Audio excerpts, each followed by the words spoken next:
गुरु प्यारी साध संगत जी, राधा स्वामी जी। संगत जी, आज का जो सत्संग है जो जपजी साहब के ऊपर है, पौड़ी नंबर 25 और 26 के ऊपर फरमाया गया है। भवानी साहब ने इस सत्संग का तर्जमा किया है और बहुत ही प्यारा तर्जमा किया है, व्याख्या की है, इसलिए हमें पूरा सुनना चाहिए। संगत जी, जिन्होंने अभी तक हमारे चैनल को सब्सक्राइब नहीं किया है वो ज़रूर कर लें, क्योंकि हम ऐसे ही बेशकीमती सत्संग और साखियाँ लेकर आते रहते हैं। सो आइए बड़े प्यार से इस सत्संग को सुनते हैं और लाभ उठाते हैं जी। आज का सत्संग जपजी पौड़ी नंबर 25 और 26, तारीख 26 फरवरी 1985। पौड़ी 25वीं। बहुता कर्म लिखिया ना जाए, वड्डा दाता तिल ना तमाए।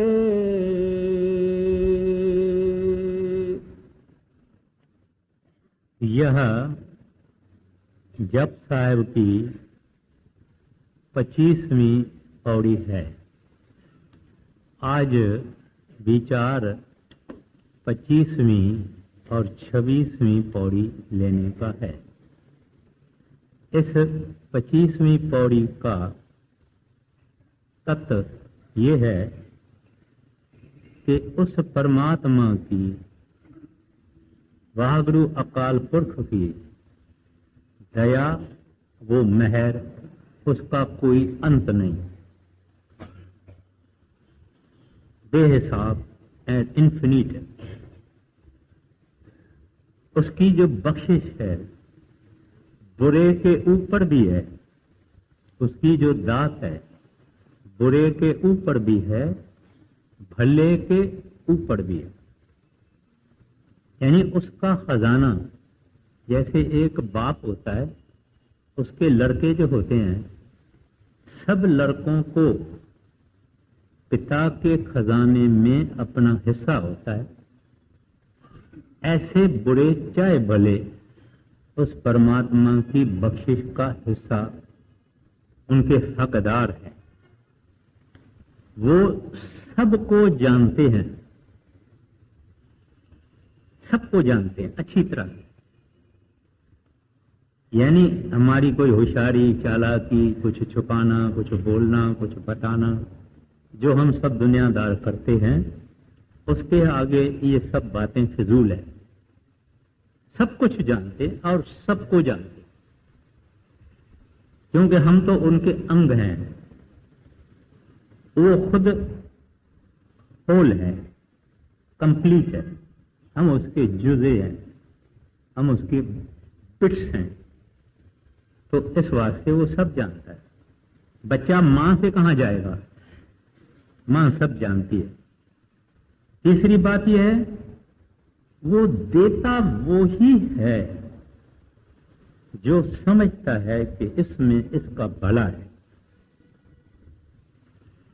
देता वही है जिसमें वो समझता है कि इसमें इसका भला है। आप कहेंगे भाई हम तो बहुत कुछ मांगते हैं मगर मिलता ही नहीं है।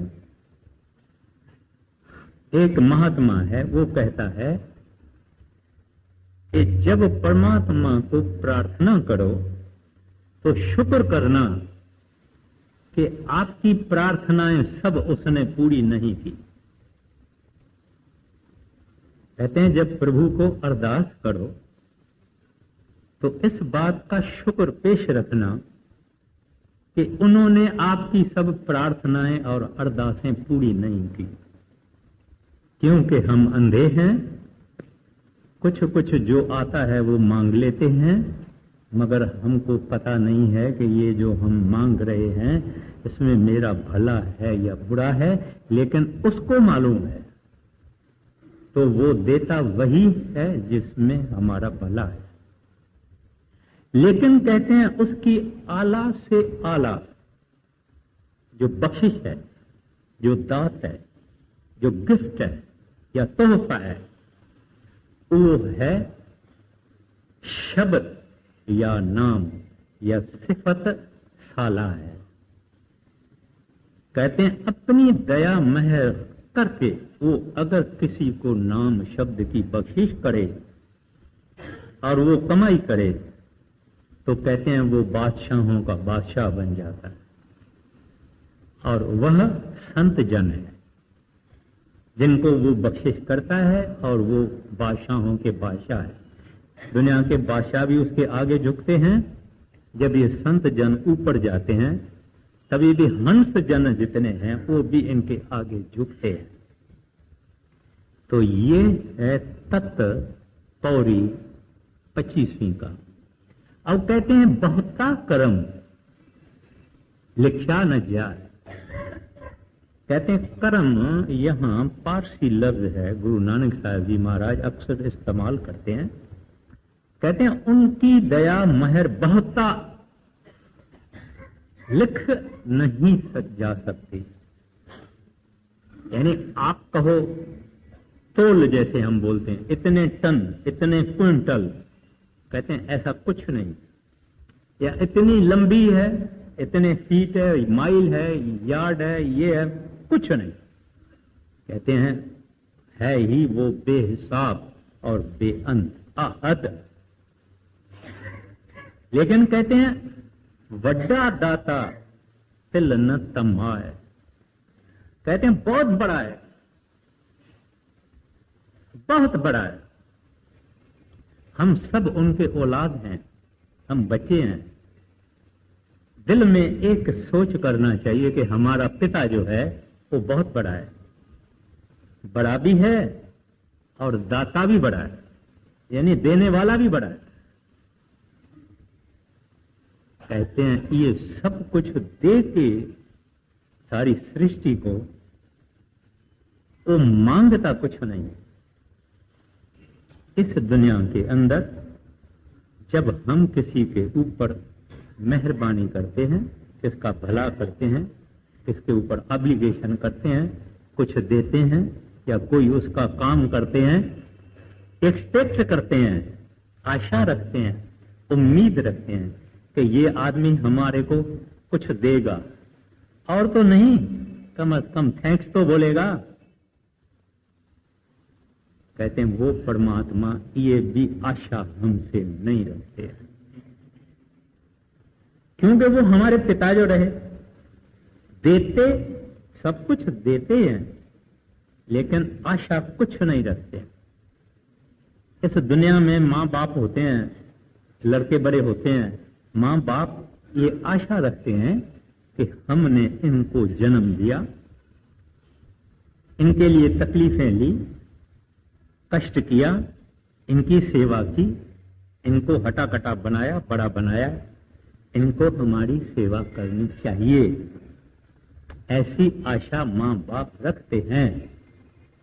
लेकिन वो प्रभु, वो वाहगुरु, वो रब, वो अल्लाह कोई हमारे से आशा नहीं रखते हैं, कोई हमारे से तमा नहीं रखते हैं। लेकिन दाता ही दाता है, देता ही देता है और देता ही देता है। अब देखिए आगे क्या फरमाते हैं। बहुता कर्म लिखा ना जाए, वड्डा दाता तिल ना तमाए, केते मंगा है जोध अपार, केते गणत नहीं विचार। कहते हैं उसके दरवाजे पर केते यानी बेअंत, जोधे, जोध अपार। जोधा किसको बोलते हैं? हिंदी में योधा बोलते हैं, पंजाबी में जोधा बोलते हैं, सिंधी में भी जोधा बोलते हैं, यानी पहलवान, तकड़ा, मजबूत। कहते हैं उसके दरवाजे पर बेअंत जोधे हैं जो मांगते हैं क्या मांगते हैं जोधे? मदद। वो लड़ाई कर रहे हैं मन से। मन से लड़ाई क्या होती है और वो लड़ाई कितनी खतरनाक है, जो लड़ते हैं उसको ही पता है। शेर कितना खतरनाक है, जो शेर से लड़े तब पता लगा कि ये तो एक हाथ से आदमी को खत्म कर देता है, एक चंबा मारता खत्म कर देता। मगर आम आदमी को तब पता नहीं है कि शेर से लड़ाई क्या है। ये तो साधुओं, संतों, महात्माओं को पता है और उन अभ्यासियों को पता है जो इससे टक्कर खाते हैं, यानी भजन और सिमरन के वक्त इस मन से टक्कर खाते हैं। और ये मन क्या क्या करता है कहा नहीं जा सकता है। मन कोई छोटी चीज नहीं है। कहते हैं वो जो योद्धे हैं जब मन से टक्कर खाते हैं, भजन करते हैं, अभ्यास करते हैं, कई लालचें, कई दुनिया की चीजें, खूबसूरती, जवानी, पैसा, धन, कई किस्म की लोभ और लालच ये मन इंसान को बख्श देता है, आगे प्रेजेंट करता है। अपने महाराष्ट्र के बड़े मशहूर साधु नामदेव जी कहते हैं कि एक दफा भजन में बैठे थे तो उनको सोने के पहाड़, हीरों के पहाड़, जवाहरों के पहाड़, उनमें रूह अंदर चली गई, वापस आ गए। भजन में अंदर ही वापस आ गए और अंदर प्रार्थना करते हैं, प्रभु मुझे आप रिश्वत देते हो? मैंने तो आपसे कभी सोना नहीं मांगा, चांदी नहीं मांगी, जवाहरात नहीं मांगे। आप मुझे ये क्या दिखाते हो? मेरा इनसे क्या ताल्लुक है?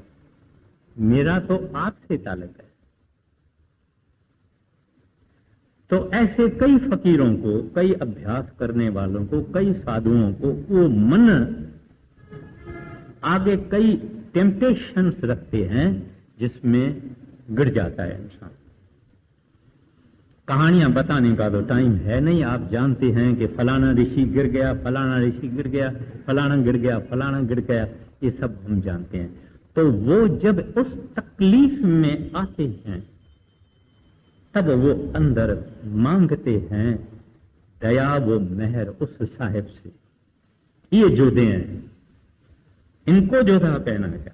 सूरवीर वो है जो मन से लड़े, बहादुर वो है जो मन से लड़े।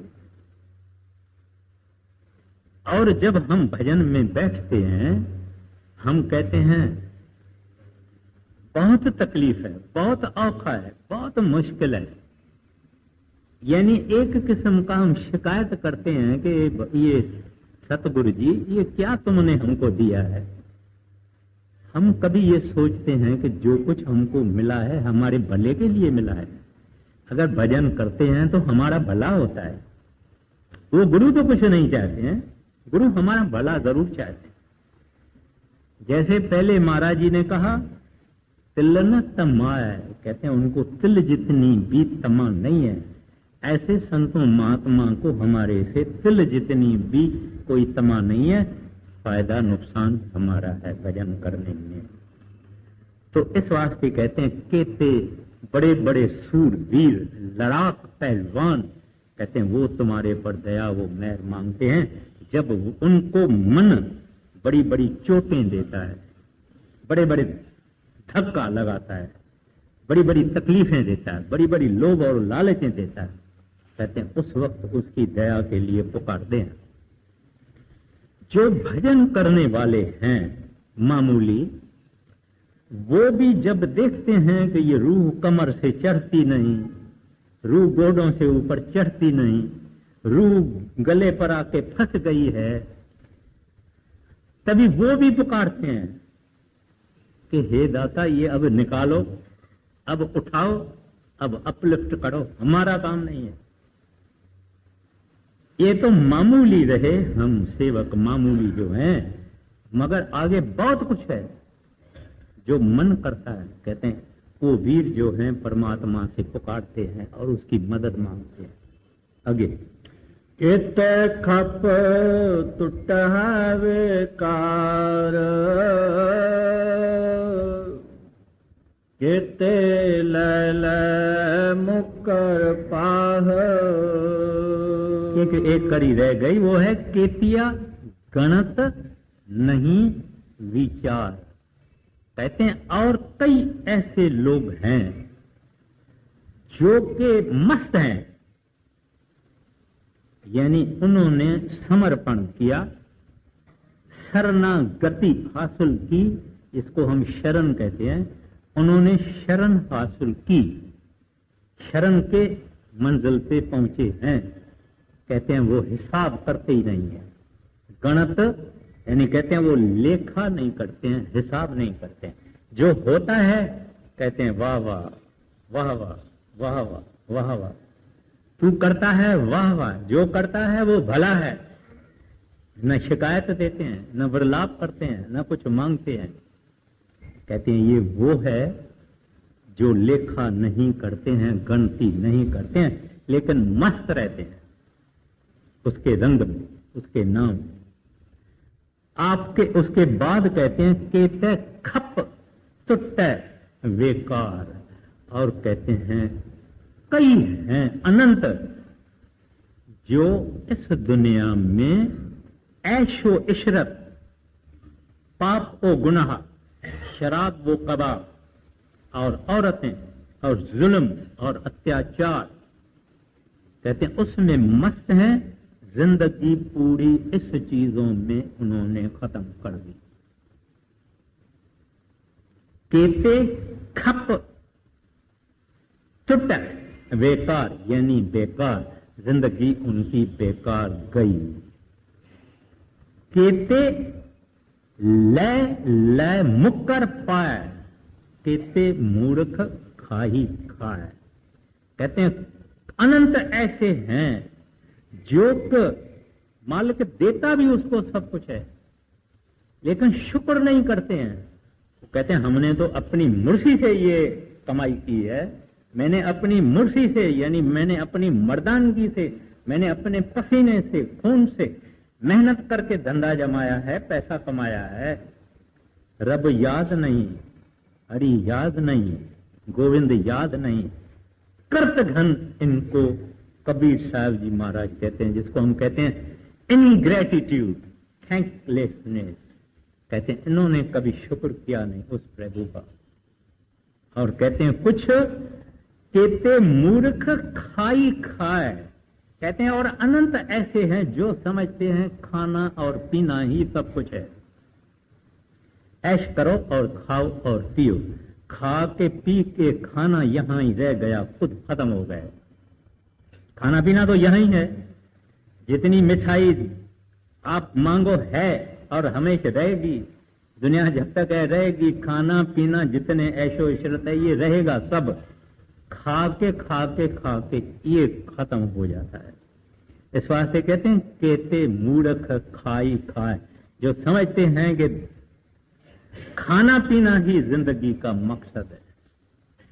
देखिए गुरु नानक साहब जी महाराज कहते हैं तो 4 लफ्ज हैं, उस 4 लफ्ज में हम दुनियादारों की कितनी तस्वीर हमारे सामने रख देते हैं कि कैसे कैसे टाइप के इस दुनिया के अंदर संसारी लोग हैं। आगे केते लैल मुकर पाह, केते मूर्ख खाई खाह, केत्या दुख भूख साध मार,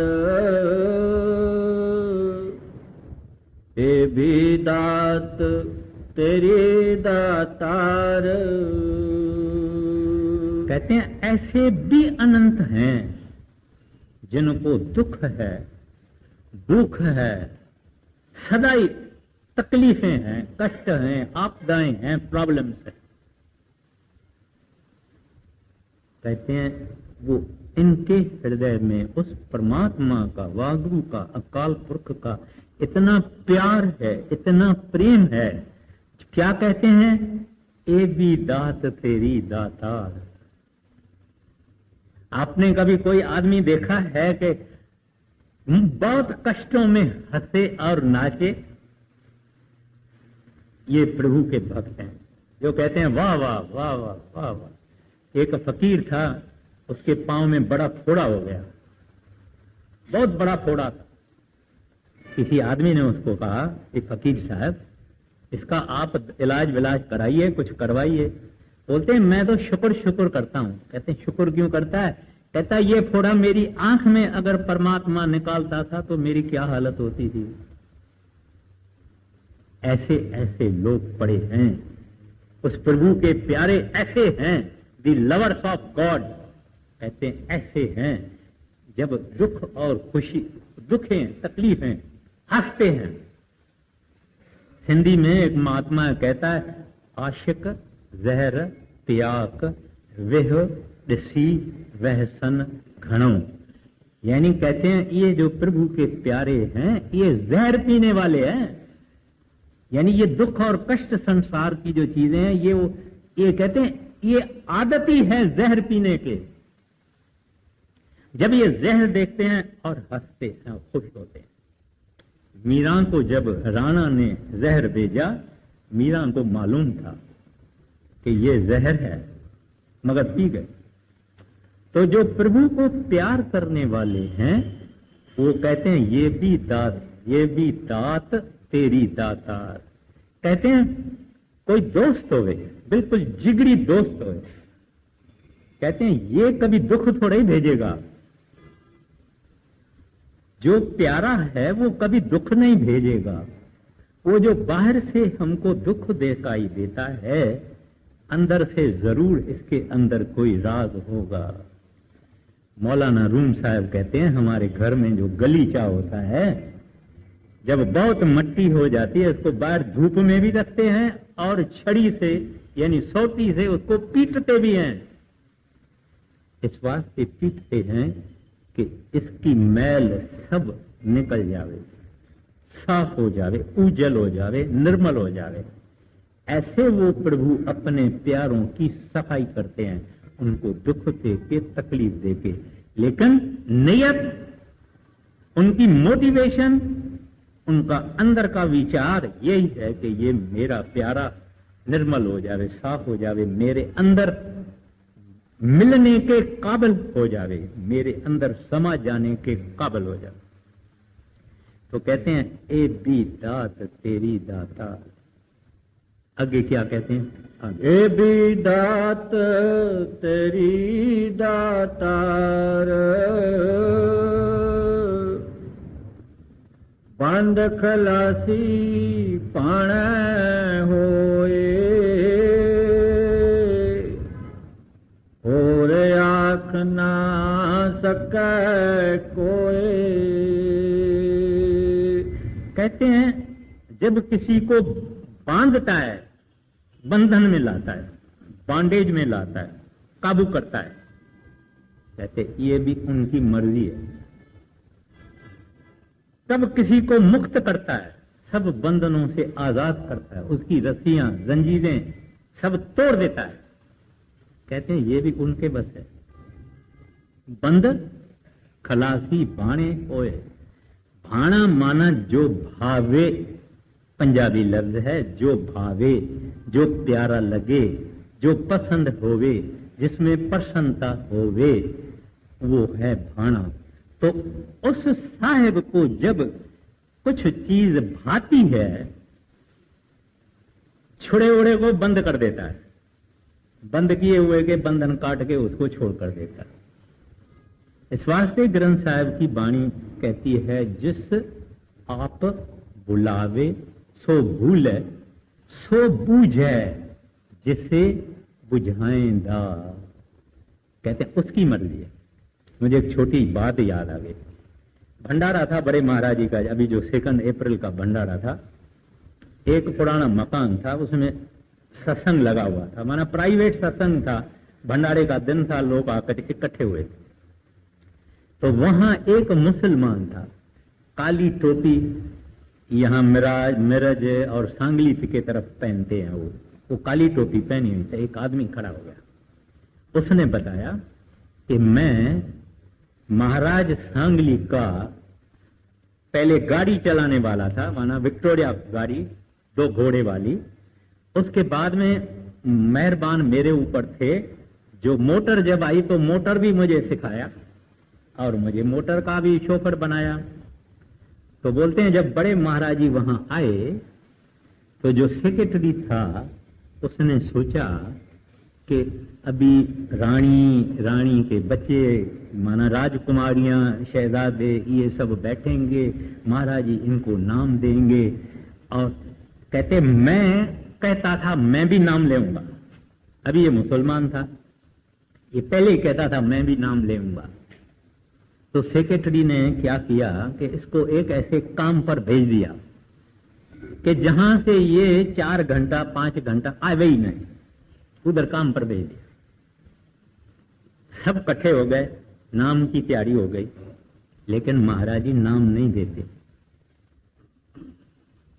तो सेक्रेटरी आया, महाराज जी को कहता है हजूर सब कुछ हो गया, सब आ गए अंदर, अभी दरवाजा बंद करें, आप नाम शुरू करेंगे। महाराज जी ने कहा नहीं नाम दूंगा, एक आदमी और है उसका इंतजार कर रहा हूं। कहते हैं महाराज कोई नहीं है, क्योंकि इसने तो बहुत दूर भेजा था। कहते हैं महाराज कोई नहीं है। कहते हैं है, अब भी आता है। बस 1 मिनट में वो कोचमैन या शोफर वो आ गया। महाराज जी ने उसको कहा बैठो, दरवाजा बंद करो, और नाम शुरू हो गया। ये कहानी उस आदमी के मुंह से मैंने सुनी है, और जब बोल रहा था तब उसकी आंसू जारी थी कि ऐसे थे मेरे मुर्शिद जो मेरे इंतजार में बैठे। रानियों का, राजकुमारियों का इतना ख्याल नहीं किया जितना उसने मेरा ख्याल किया। अब कहने का मतलब क्या है, अपन जो बात कर रहे हैं या विचार रहे हैं, ये रब की बातें हैं, ये दुनिया की बातें नहीं है। ये तो परमात्मा के प्यारों की बातें हैं, उस दाता की बातें हैं, उसके संत जो शेर हैं उनकी बातें हैं। वो नहीं देखते हैं कि ये हिंदू है, ये मुसलमान है, ये सिख है, ये ईसाई है, ये यहूदी है, ये पारसी, वो नहीं देखते। वो तो रूह देखते हैं, वो तो आत्मा देखते हैं। इस वास्ते कहते हैं जिसको चाहे बांध के रखे, जिसको चाहे उसके बंधन खत्म कर दे, लेकिन बंद खलासी भाने होए और आँख न सके कोई। इस दुनिया में तो देखिए मिनिस्टर की उसकी सिफारिश ले आते हैं, भाई इसको नौकरी में रखना। कहते हैं इस परमात्मा की दरबार में ना किसी की सिफारिश चलती है, ना किसी की रिकमेंडेशन चलती है, ना किसी का दखल चलता है, ना कोई प्रेशराइज करते हैं, कुछ नहीं कोई कर सकता। वो साहिब है, जो चाहता है वो करता है। इस वास्ते फरमाते हैं, क्या फरमाते हैं, कहते हैं और आँख न सके कोई, कि आपने इसके बंधन क्यों काट दिए, इसको मुक्ति क्यों दे दी, ये तो बड़ा चोर है, ये तो बड़ा डाकू है। एक बड़ा प्रेमी सत्संगी था, बड़े महाराज जी ने लाहौर का एक आदमी जो कि खराब आदमी था, वेल नोन था, बड़े महाराज जी ने उसको नाम की सिलेक्शन में पास कर दिया, उसको अंदर भेज दिया। तो वो जो बड़ा आदमी था वो महाराज जी के पास गया, महाराज जी को कान में कहता है सच्चे पातशाह वो फलाना जो लाहौर का है ना बदमाश, आपने उनको पास कर लिया है। तो महाराज जी उसको कहते हैं बराबर है, लेकिन तू जानते हो मैं कौन हूं? तू जानते हो मैं कौन हूं? बस जुबान बंद। अब हम अवगुण देखते हैं, हम कहते हैं ये पापी है, हम कहते हैं ये गुनहगार है, हम कहते हैं ये बुरा है, ये ऐसा है, ये ऐसा ऐसा है। वो नहीं कहते। अगर वो कहते तो हम कहां जाते? हम इतने बैठे हैं जिनको नाम मिला है। कोई कह सकता है कि मैं लायक हूं? कोई अपने आप को कह सकता है कि मैं नाम के लायक हूं? या मेरी क्लीन स्लेट है, मेरा हृदय निर्मल है, साफ है, शुद्ध है, पवित्र है? कोई नहीं। ये तो उसकी रहमत है। उसकी रहमत के बगैर कुछ नहीं बनता। इस वास्ते कहते हैं कि वो जब चाहे छुड़ा देवे, जब चाहे बंधन में रख देवे, उसकी मर्जी है। इस वास्ते आपके मन में ये सवाल आएगा तो फिर हम क्यों मेहनत करें? जब उसके ही हाथ में है, जब उसकी मौज में है, फिर हम मेहनत क्यों करें? मेहनत तो करनी पड़ेगी।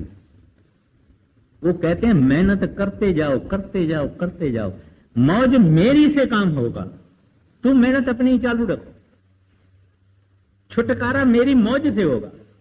फिर सिख कहता है हुजूर आपकी वो मौज कब होगी? महाराज कहते हैं जब तू काबिल बनेगा, जब तू काबिल बनेगा। आप बताइए कि एक बाप बड़ा अमीर होवे, एक लड़का 10 बरस का उसको 1 करोड़ रुपए की चेक देगा बेरड़, 1 करोड़ रुपए की उस बच्चे को बेरड़ चेक देगा, क्योंकि बच्चे को मालूम नहीं है कि करोड़ क्या होता है और बेरड़ चेक क्या होती है। इस वास्ते नहीं देगा। और हम जो शिकायत करते हैं कि कब तुम्हारी मौज होगी, वो कभी भूल नहीं करते हैं, कभी मिस्टेक नहीं करते हैं। अगर रब मिस्टेक करे, हरि मिस्टेक करे, वागड़ू मिस्टेक करे, तो दुनिया का क्या हाल होगा? तो in his wisdom he dispenses his grace. उसको कोई समझाने वाला नहीं है, सिखाने वाला नहीं है। जब देखता है कि यहां लायकी आ गई है तब बख्शिश कर देता। आगे बंद खलासी पाण होए, और आख ना सकै कोई, जे को खाए को आखण पाए, ओ जाने जेतिया मुँह खाए। कहते हैं अगर कोई उसकी दया, वो मेहर और रहमत और बख्शिश जो कुछ अपने को मिल रहा है, यानी हमको जो कुछ मिल रहा है, खाना पीना, तंदुरुस्ती, भूख, यारी, दोस्ती, मकान, जो कुछ है सो उसकी बख्शिश है। कहते हैं फिर भी अगर कोई कहे, उसकी दया और मेहर को भूल जावे, अगर कोई कहे कि ये नहीं है, ये ऐसा नहीं है, ये ऐसा नहीं है, कहते हैं वो ऐसी चोटें खाएगा, ऐसी तकलीफों में आएगा, ऐसी आपदाओं में आएगा जो उसको खुद मालूम होगी, दूसरा कोई मालूम भी नहीं कर सकता है। आप संसार में हम लोगों को मालूम नहीं है कि किस किस किस्म के दुख हैं। बाबा जी महाराज के जमाने की बात है। बाबा जी महाराज किसी गांव में जा रहे थे, साथ में 1-2 सत्संगी थे, जा रहे थे तो कहीं रास्ते के इस तरफ से जंगलों से दुख की बड़ी आवाज आई। बाबा जी और वो 2-3 जो सिख थे वहां चले गए। क्या देखते हैं कि एक बूढ़ा बाबा है, टूटी फूटी खटिया पर सोया हुआ है। कुत्ते झूपड़ी में अंदर आए हैं, मटके से पानी पीते उसको उन्होंने मटके को खींचा है, मटका टूट गया है, पानी नहीं, उसका हाथ नहीं पहुंचा। चूंटियां उसके शरीर से चढ़ के खटिया पर चढ़ के, उसके सारे शरीर में चढ़ के और उसके नाक में अंदर जा रही है, वगैरह वगैरह।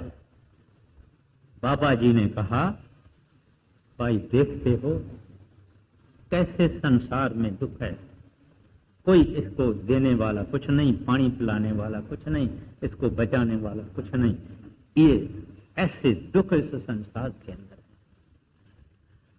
तो कहते हैं जो उस परमात्मा का खा के पी के फिर भी कहेगा कि नहीं कुछ भी नहीं है ही नहीं, कहते हैं ऐसी चोटें खाएगा, फकत उसको ही मालूम है कि वो तकलीफ क्या है, आपका क्या है, दूसरे को पता नहीं लग सकता। आगे, आप जाने आप दे, आँख से पी के कहते हैं सब कुछ जानता है, उसको सब मालूम है, सब वाक़िफ़ है। जैसे जैसे जिसको जिसको जो कुछ देना चाहता है, जिस वक्त देना चाहता है उस वक्त देता है।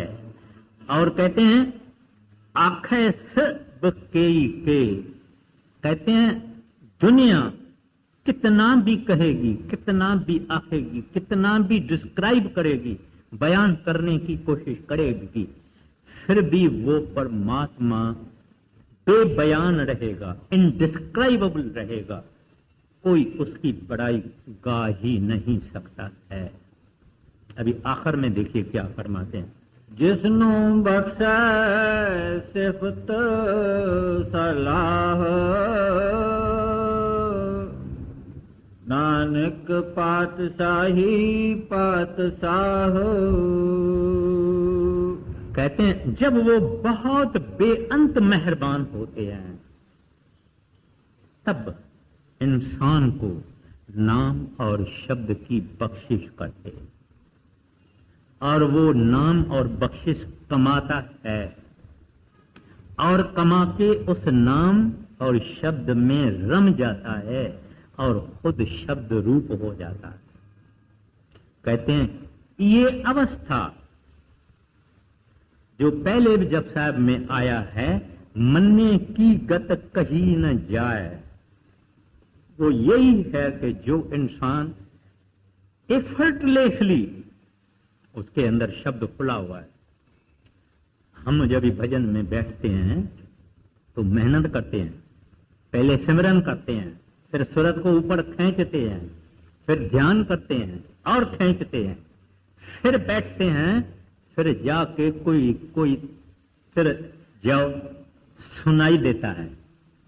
मगर कहते हैं जिनके अंदर शब्द खुला हुआ है, कोई उनको एफर्ट करनी नहीं पड़ती है, हर वक्त वो मधुर मस्त करने वाला नाम अंदर बज रहा है। कहते हैं ये अवस्था है जब संतों की आती है, वो ही सच्चे बादशाहों के बादशाह हैं, सच्चे राजाओं के राजा हैं, सच्चे सुल्तान हैं और सच्चे एम्परर हैं। क्या फरमाते हैं, जिसनु बख्शे सिफत सालाह, नानक पातशाही पातशाह। लेकिन कहते हैं ये भी उनका तोहफा है जिसके ऊपर मेहरबान हो जाए। तो वो मेहरबान किसके ऊपर होता है? जब देखता है कि यहाँ मेहनत है, कमाई है, एफर्ट है, इसने बाकी सब चीज को पीठ दे दिया है। अगर भाई लहणा जो बाद में बने दूसरी पातशाही गुरु अंगद साहब, अपना घर छोड़ के जब गुरु नानक साहब के घर में आए, उसके बर्तन भी मांजे, झाड़ू भी लगाए, पांव भी दबाया, सब कुछ किया, घर को राम राम कर दिया। जब ऐसा सेवक होवे और भजन भी करे, उसको नहीं बख्शिश होगी?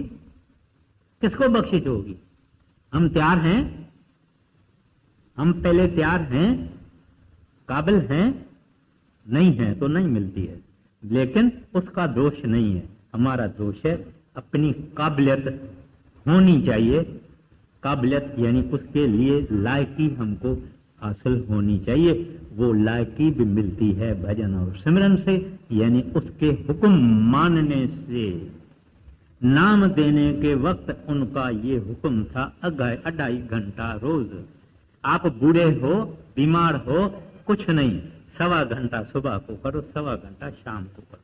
ये भी नहीं होता है 1.25 घंटा सुबह को करो, 1.25 घंटा दोपहर को करो, 1.25 घंटा रात को करो, 2.5 घंटा 2.25 घंटा पूरा करो और उसकी दया मेर का इंतजार करो। कभी करते हैं, शिकायत मत करो, जुबान चुप।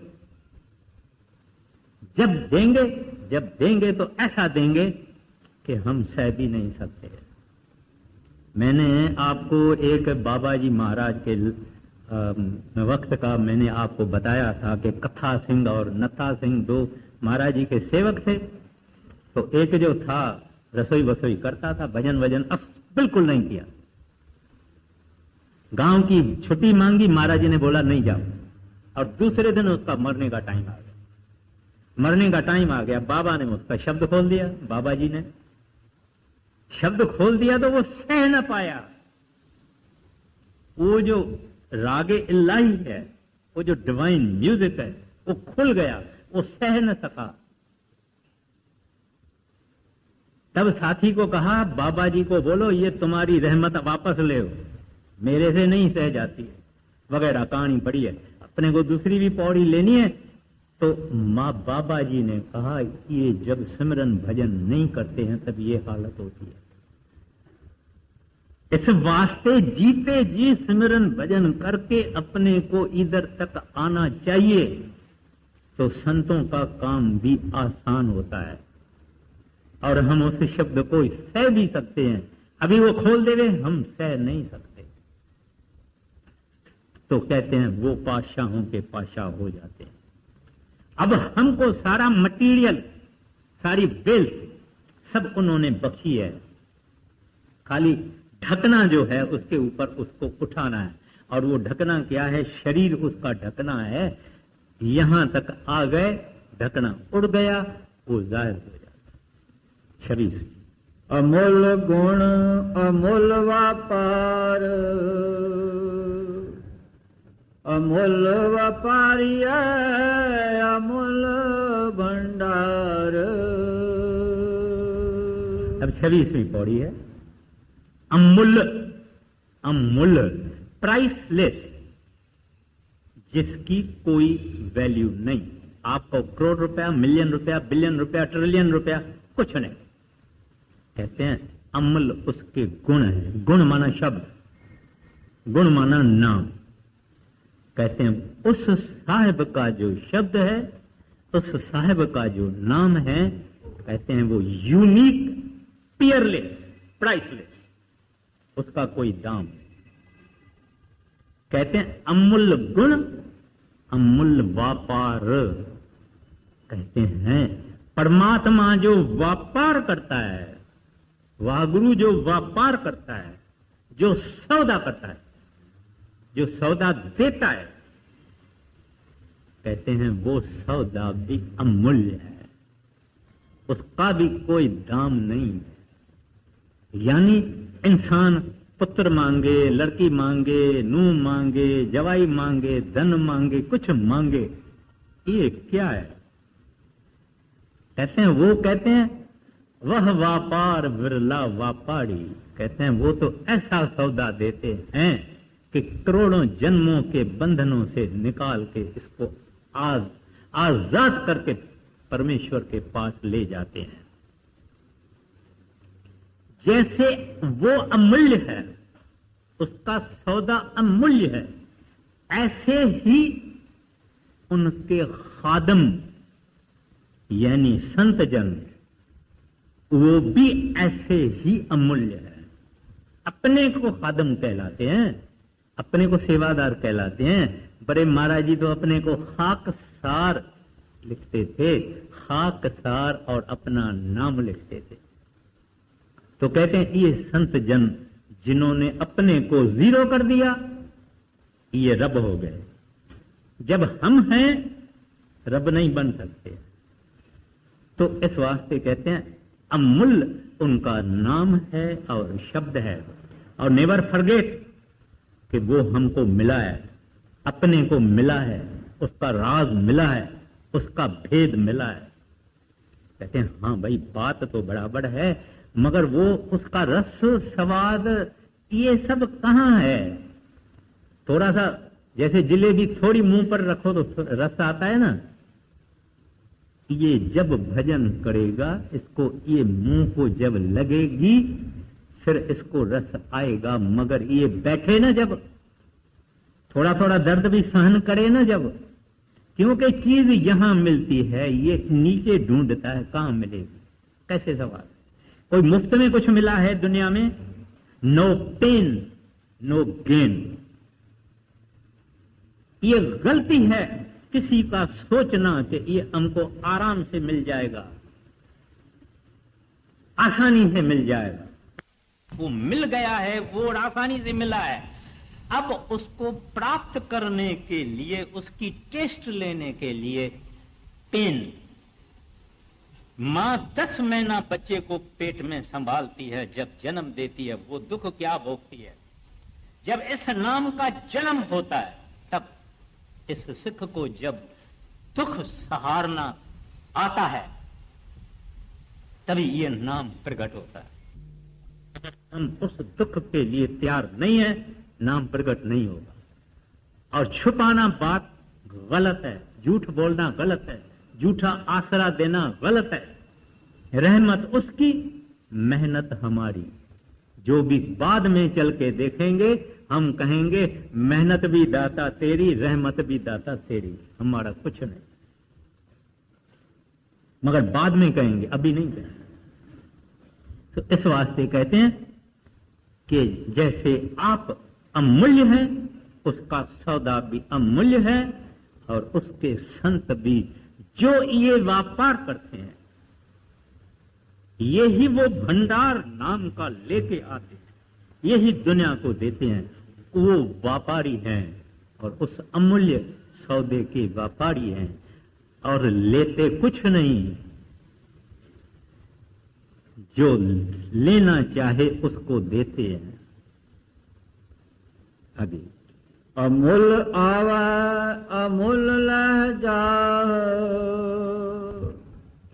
अमूल पाए अमूल समाह, अमूल धर्म अमूल दीवान, अमूल अमूल परवान। अब उन्होंने फरमाया अमूल धर्म। हम धर्म किसको कहते हैं? मजहब को, रिलीजन को। हम कहते हैं कि ये इसका मजहब, ये मुसलमान है, ये हिंदू है, ये, मगर असल इंसान का धर्म। ये धर्म जितने बनाए, मजहब जितने बनाए, रिलीजन जितने बनाए, इंसान ने बनाया। परमात्मा ने कोई मजहब नहीं बनाया, धर्म नहीं बनाया। उसका धर्म क्या है? सत नाम, ये उसका धर्म। सचखंड इसका देश है, सतनाम इसका धर्म है।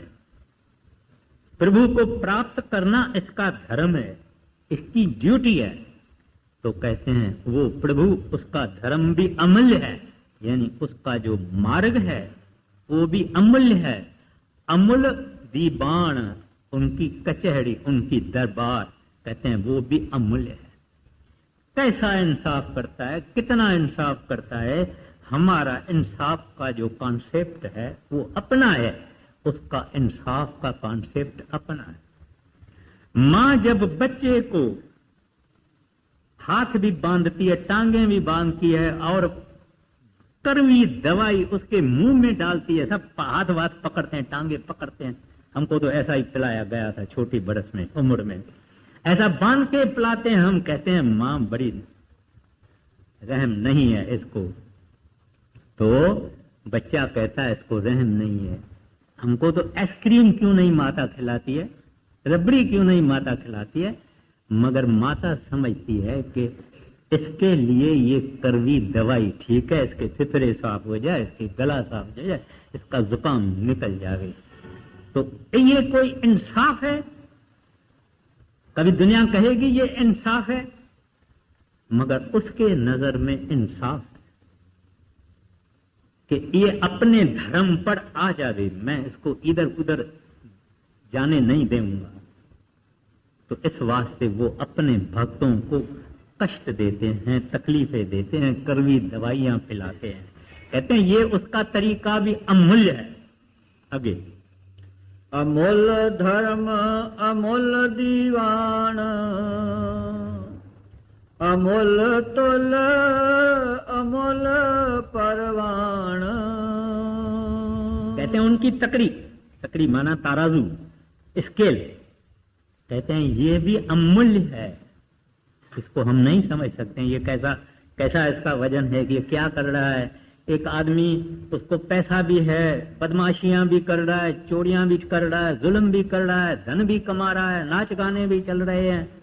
और एक आदमी इधर है जो प्रभु को प्यार करता है, भजन करता है, सिमरन करता है। एक वक्त रोटी उसको मिलती है, दूसरे समय उसको रोटी नहीं मिलती है। ये प्रभु, ये तुम्हारी तकड़ी, तुम्हारा ये स्केल, ये तुम्हारी ताराजू क्या है? कहते हैं लेकिन उसकी ताराजू हम नहीं समझ सकते।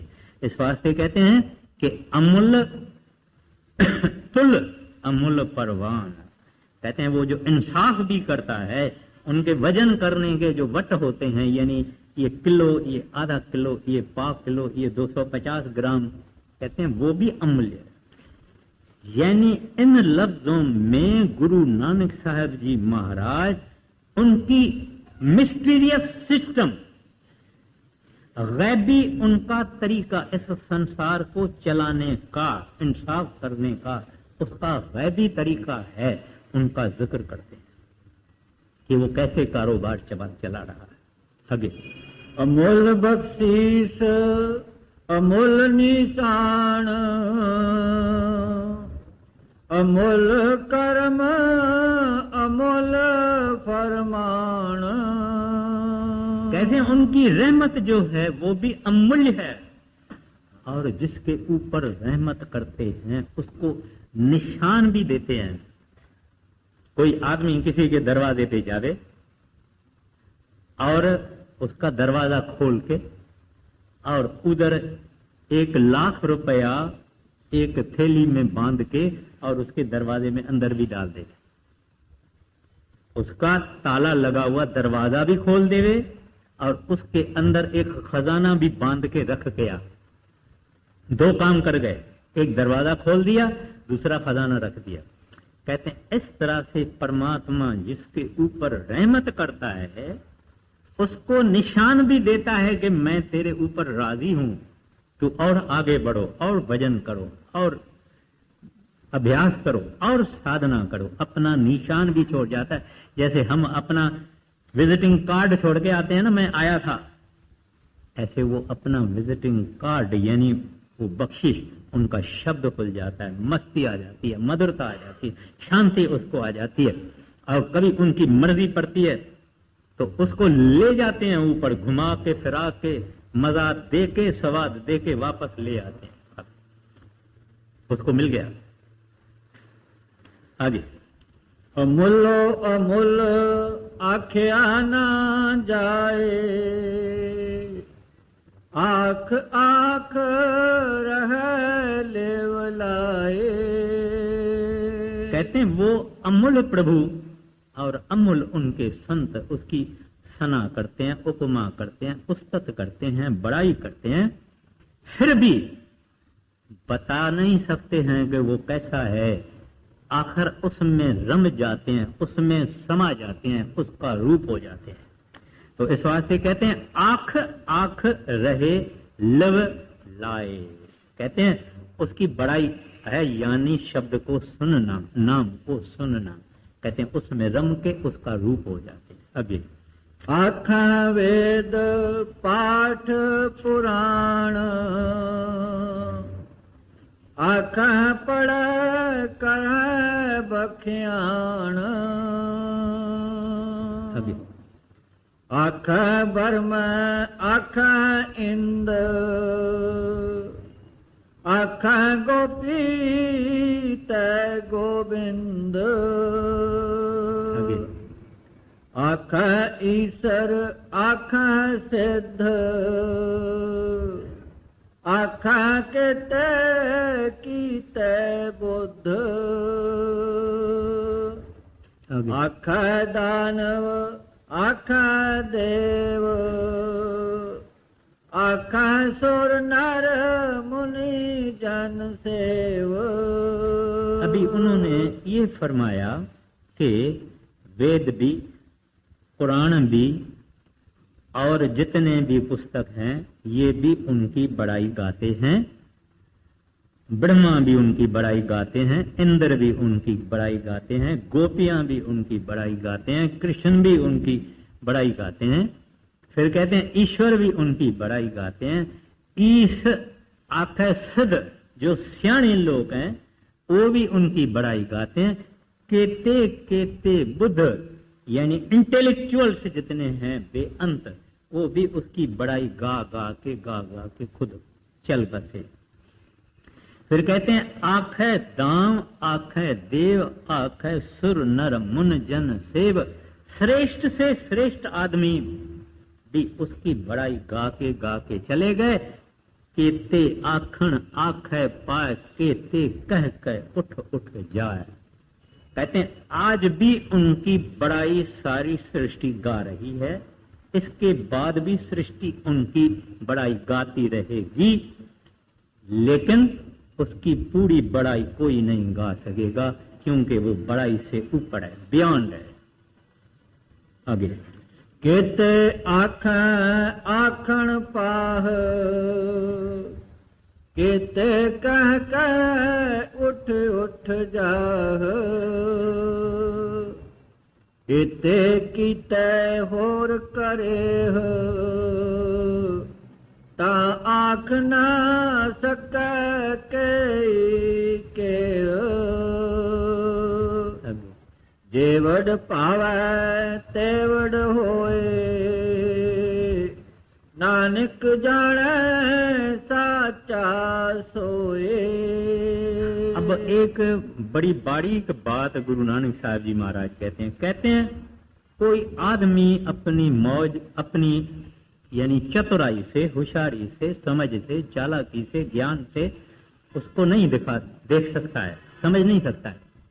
इतना ही समझेगा, देखेगा जितना वो उनको दिखाना चाहता है,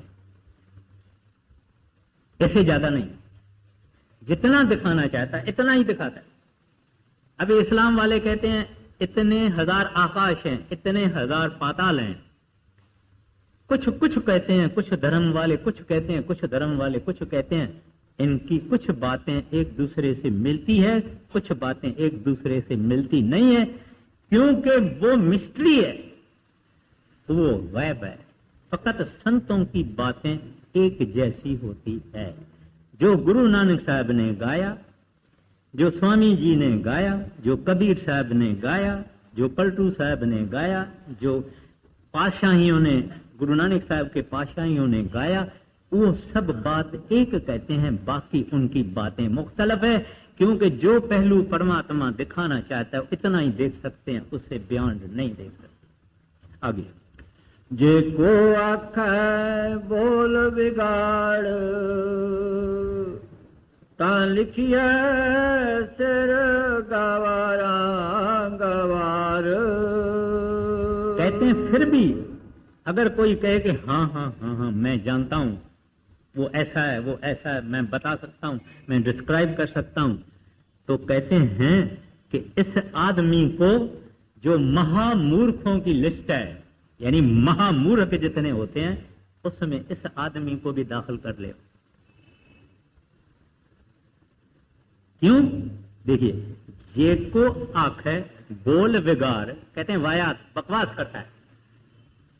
कोई कहे कि मैं परमात्मा को जानता हूं, कहते हैं ये बकवास करता है। ता लिखिए सिर गांवारा गांवार, गांवार यानी बेवकूफ। कहते हैं इस आदमी को लिखो नाम, जो दुनिया के सरदार हैं, बेवकूफी के जो सरदार हैं, उस बेवकूफी के सरदारों के लिस्ट में इस आदमी का नाम लिखना। कौन साहिब को जानेगा? एवड ऊंचा होवे कोय, तिस ऊंचे को जाने सोए। बस ये पौड़ी आप समाप्त कर दें। जे को आख बोल बिगाड़, ता लिखिया सिर गवारा गवार। अब तात्पर्य इस बात का ये है कि उसके अंत में जाने की कोशिश करनी नहीं चाहिए। ये 26वीं पौड़ी में 26वीं कड़ी है, 26 कड़ियां हैं। उसमें 6 तो है उसके अमूल्य होने का जिक्र, बाकी जितनी है उस परमात्मा की बेअंतता उसका जिक्र।